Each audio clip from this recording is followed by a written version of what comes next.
Before anyone says anything, yes, I knew about condoms. I was just dumb. Story time. My parents divorced when I was 10 but lived primarily with my mom. Tiffany's 16, parents are together. When our parents found out she was pregnant, her parents kicked her out and my mom kicked me out. So now we live with my dad. During the pregnancy, my dad took my mom to court and got primary sole custody. I know what this means because I had to go to court for my daughter. He sued Tiffany's parents for legal guardianship and they now pay child support for her and they are pissed and refuse to talk to us. I am in my bedroom and my daughter is in her bedroom and my ex is in the guest room that is now hers. My dad made a deal with us. We live with him until 18 with no rent payment. At 18 we need to decide what it is we do. I wasn't really that good in school and Tiffany is an A student. So I took my GED and my dad got me into welding school. I finish in 2 months. I also work full time so I do welding school at night. Tiffany goes to school and works on the weekends at Wendy's. This whole thing is a huge ordeal. We literally have no life. My dad helps but not that much because he feels it's our responsibility, which I agree but still sucks. I work 6 a.m. to 3 p.m. at a warehouse and go to school from 6 p.m. to 10 p.m. Tiffany is home by 2:30 and picks up our daughter from daycare.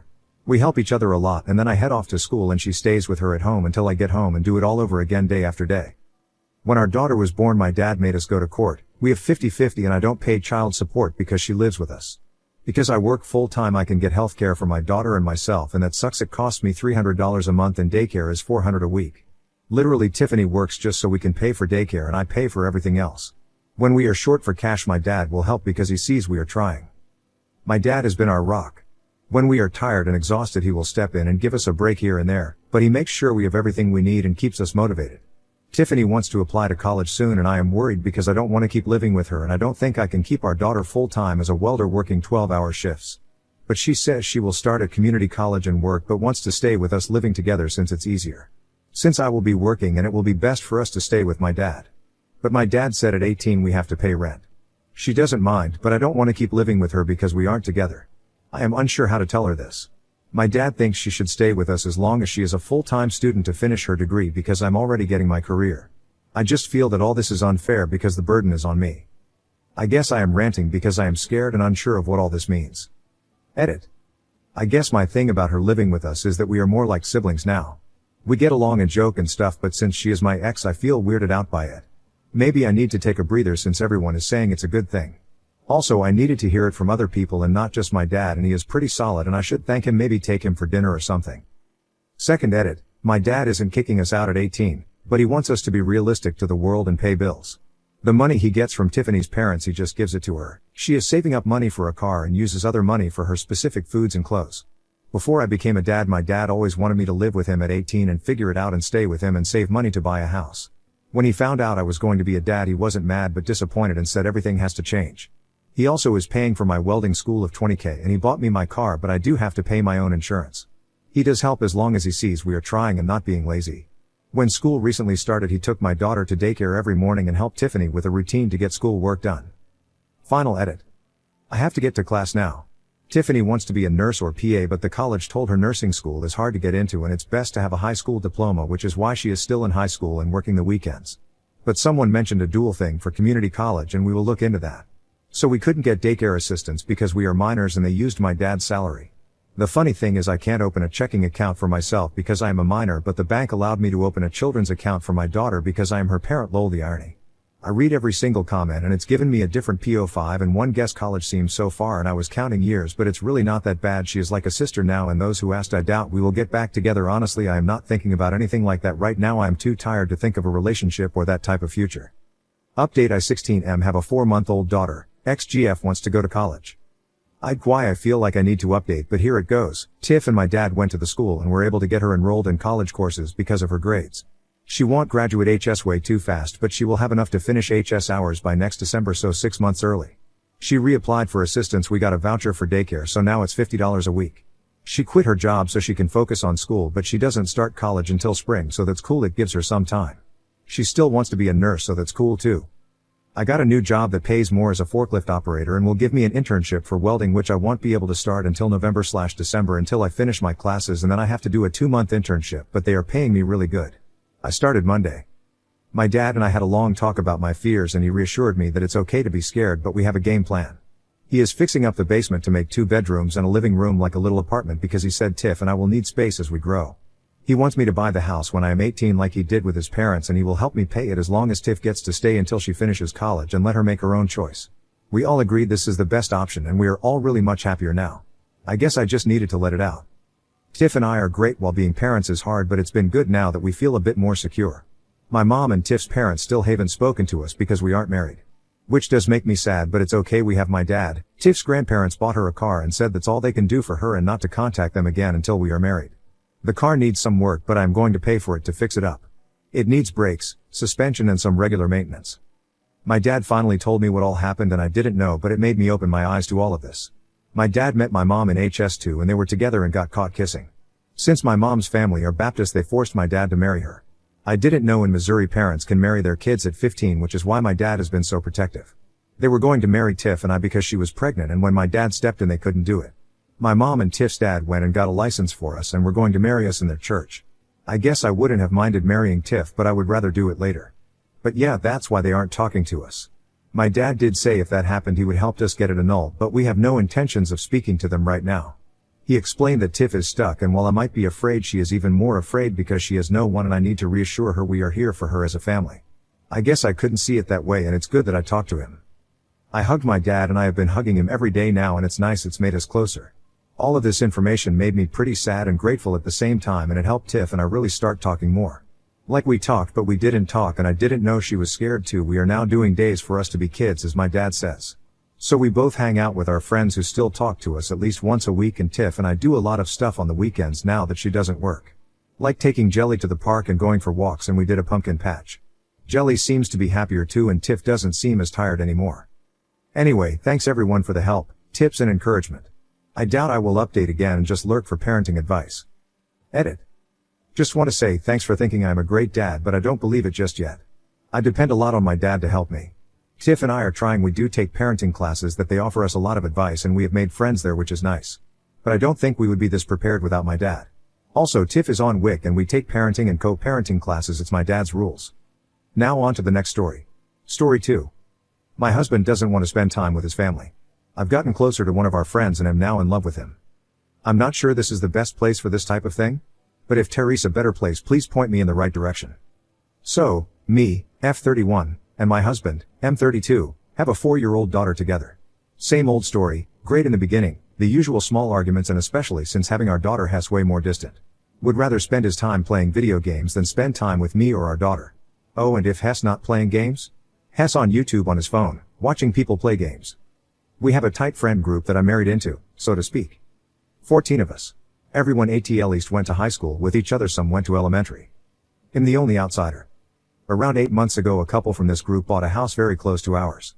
Naturally, our daughters have become closer friends and want to do a lot of things together. So she joined the same dance class as ours. The class is at 8 a.m. on Saturdays, so the dad takes her. Meet S, M31. S and I have always gotten along. We met around 9 years ago when my husband and I got together. The first week at class we sat together for the hour in the waiting room. It's separate from the hall, so we can't actually watch. We usually just sit in awkward silence.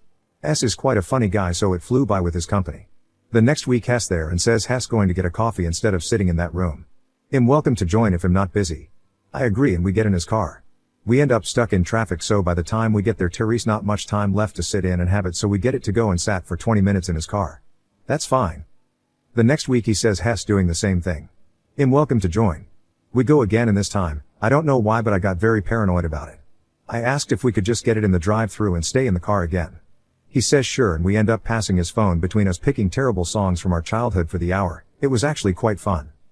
And every week for the past 8 months has went like this, and I've not told my husband about any of it.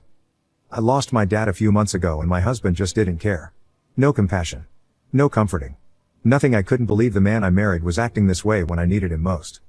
I couldn't even cry around him without him huffing and puffing. S turned to my outlet during this time, and I've cried in his arms several times. Through this he asked how things were at home, and I was honest with him and told him I've never felt more alone than when I'm at home with my husband. Hess been amazing putting up with me, and had suggested a marriage counselor, which I brought to my husband, but he was having none of it. S has told me he feels differently about my husband. He had no idea he was like that and has actually made a few comments towards him about it, but as usual, way above my husband's head.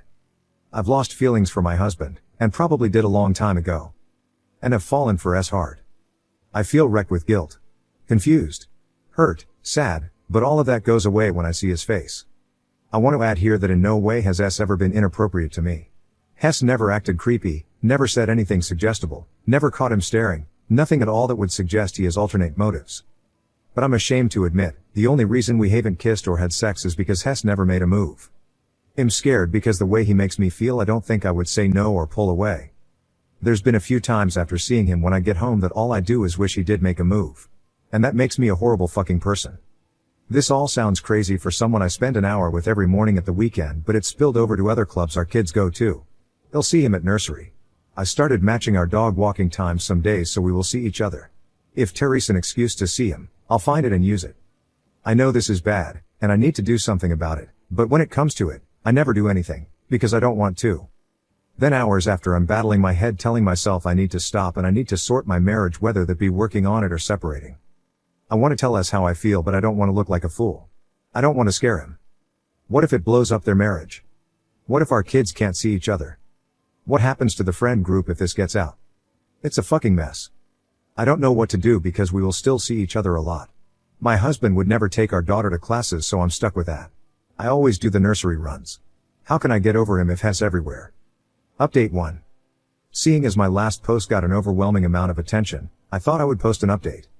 I want to thank everyone who messaged me privately, all from very similar situations. Reading through your messages, it's crazy to me how many people seem to be married to the same person. It's given me the strength I needed to make this decision. Those that left not so nice messages, please think about how your words are going to impact someone. It's very easy to sit behind a computer or phone and type up the horrible things you have. I've had people sending me messages saying I should kill myself. That my baby should be taken from me. That I'm a whore. That I shouldn't be allowed out in public. I don't deserve those messages. No one does. A lot of people posting here will be in a vulnerable state as it is. There's no need for it, and you're the one that comes off looking broken. I'll reiterate here for the people who didn't seem to understand. I've not slept with S, I've made no moves to do so. I haven't kissed S, and have made no moves to do so. I said if he made a move, with my frame of mind, I think I would be in trouble. I'm certain there will be other women here who know what I'm talking about regarding this. Anyway, yesterday I kept the same routine, off out our walk with the dogs at night, home and bed. Just before jumping into bed, S texted me asking if I used Reddit. My heart sank. I told him I did and asked why. He sent me a link to my post and said, "Did you post this?"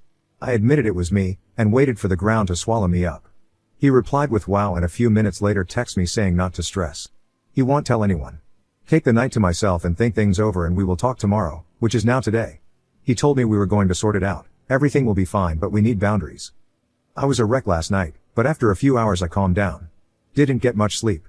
I read through all the messages I had gotten. And reading them and looking at my husband passed out on the other side of the bed, I was seething with anger. I have no idea why. That spilled over to this morning, and I'm not even going to talk it through with him. We're done. I'm organizing things while Hess out so I can leave quickly if I need to. I'm sorting a place to stay today and contacting lawyers. I can feel the relief coming, and nothing he says will stop me leaving. If he asks, I'll tell him there was someone who made me realize the life I have with him is not the life I want. I won't tell him who. Hess been given countless chances to step up to the plate, and every time he fails me and our daughter for his own selfishness. He will never change. I haven't spoken to S yet today, and I don't really know how that side of things will pan out. I hope we can remain friends, but I totally understand if he wants to take a step back. I can't hold anything against him. And despite what people are telling me I want in my last post, I do not want to interfere in anyone's marriage. I may post another update, I may not. The last post was hard to keep on top of. I'm not sure exactly what day, but the conversation will be had before Friday. Thank you for the words of encouragement, I really needed it. Update 2. I feel much better, it feels like such a relief. Husband has been trying to contact me non-stop. Despite being told the only communication between us will be about our daughter, I'm not interested in hearing his bullshit anymore. This has brought his true colors out and only solidified my choice. He has been struggling, and my second night out the house I received a text from S to say my husband was currently at their house, in tears. Awkward. Hess been leaning on them for support, and from what I hear, will do anything he can to get me back. Which is odd considering the multiple messages Hess sent telling me that me and our daughter ruined his life and that he never wanted any of us. I have lots of great support from friends and family, much to his chagrin. Me and S have limited contact, though he still checks in to make sure I'm alright and if me and my daughter need anything. We spoke and we both agree, I'm experiencing limerence. I reiterated that I'm not out to sleep with him, and that I have been in a very fragile state of mind for God knows how long. It doesn't make it any easier when it comes to his wife. I feel horrible and fully accept it if neither of them want to remain friends. She hasn't been told yet, but will be when things have settled a bit. I already no longer feel like I'm in love with him. It's more like he showed me the light, and made me realize that the way we were living wasn't normal or healthy, and that I deserve better. My husband has his own issues, like we all do. But they don't fix themselves, and I can't waste my life away in the hopes that they do. I do hope he gets himself whatever help he needs. If not for him, for our daughter, she doesn't deserve to come second to video games and YouTube. Again, I want to thank everyone who chimed in with advice and the ones who sent me their own similar stories, and I hope anyone reading these in a similar situation can take something away from my story. Don't settle and waste as many years as I did.